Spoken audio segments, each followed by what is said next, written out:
Приветствую вас, друзья, с вами Николай. Глава 7. Поехали.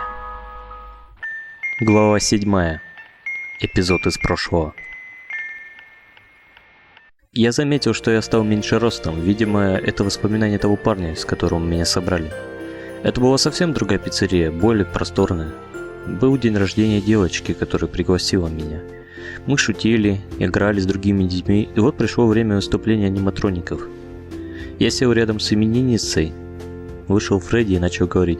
Привет, дети. Я Фредди, и сегодня вам расскажет очень интересную историю мой друг Фокси. Никто так и не вышел. Фредди засмеялся и продолжил. Не беспокойтесь, он собирается с мыслями. Ну, Фокси. На сцену вышел красный лис с крюком и загорел как пират. Привет, дети. Я пират Фокси из пиратской бухты. Спасибо, что объявил меня, Фредди. Не стоит благодарности. Лис начал нам рассказывать свои истории. Именинница явно была недовольна, ведь она ждала кого-то другого. Она забралась на сцену и начала дразнить Фокси. Он не обращал на нее внимания, как и мать этой девочки. Она что-то бормотала охраннику, смотря в пейджер. И вдруг случилось то, чего не мог ожидать никто. Фокси сменил свой взгляд, посмотрел на нее и сказал: «Смотри на меня! Это я!» И откусил ей лоб. Девочка упала, и дети в панике начали разбегаться. Я медленно подошел к ней и начал ее трясти, не понимая, что с ней. У меня потекли слезы. И я посмотрел на Фокси и закричал на него со злости: «Фокси! Что ты наделал?» Он попятился назад, словно пришел в себя, и убежал со сцены. Я побежал за ним, крича: «А ну вернись!» Но повернув туда, куда он убежал, его уже не было. Вдруг на меня кто-то набросился сзади. Я начал сопротивляться, но это было бесполезно. Мне сильно захотелось спать, и я закрыл глаза. Потом свет, и далее я увидел, что я сижу в клетке. Ко мне каждый день приходил какой-то человек в фиолетовой маске, который всячески издевался надо мной. Эта боль, отчаяние и безысходность переполняли меня. Снова свет, и я уже прицеплен к стене. Возможно, прошел не один год. Я не понимал, где я нахожусь, но мне хотелось одного — закончить эти страдания. Он вновь пришел.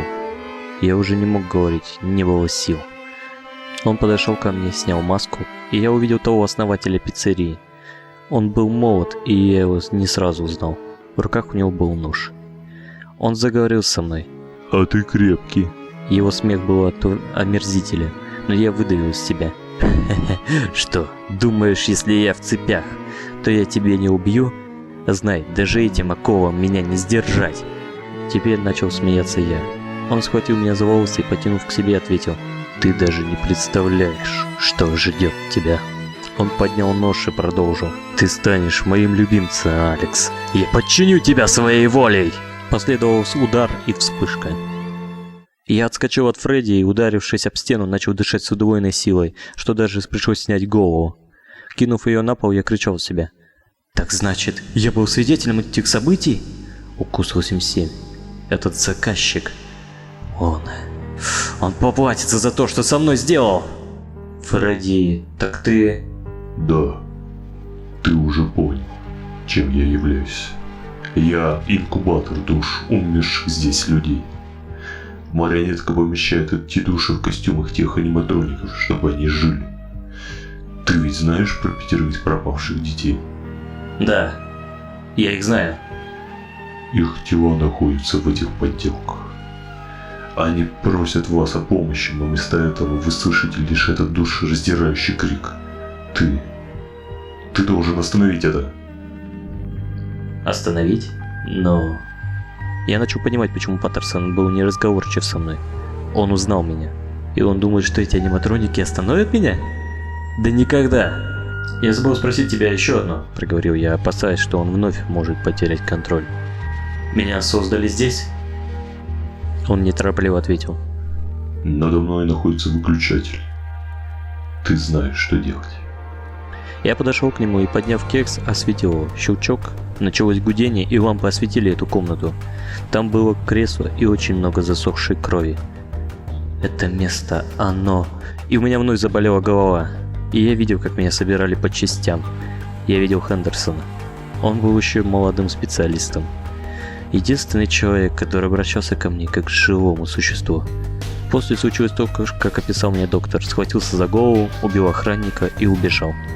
Головные боли прекратились, и я, посмотрев на кресло, увидел старый компьютер. Дотронулся до процессора, подумал о выключении, и после ввода пароля и загрузки я нашел файлы, касающиеся меня. Объект Спарки был утерян, но мы уверены, что найдем его. Текст отсутствует.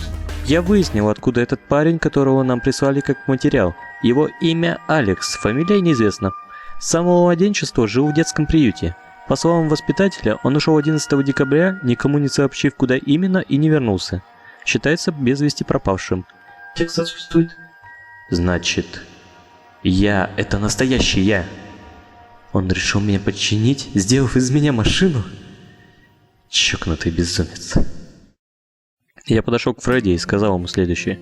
Как мне прекратить их страдания? Тебе нужно сжечь эти тела. Но будь готов. Марионетка не потерпит того, что ты сделаешь. То есть, если я захочу это сделать, он может прийти? Да, но я дам тебе подсказку. Он боится огня. Хорошо, буду знать. Выходя из подвала, я дотронулся до проводов и подумал о выключении света. Я глянул часы на планшете. 3:17. Утро явно не хочет наступать, но мне это сейчас и не нужно. Ведь я иду на бой против самого жнеца душ. Да, следующая глава будет жаркой. Вы это уже, наверное, и сами поняли. Что ж, до следующей главы. Подписывайтесь, ребят, на канал и ставьте лайки. Удачи всем!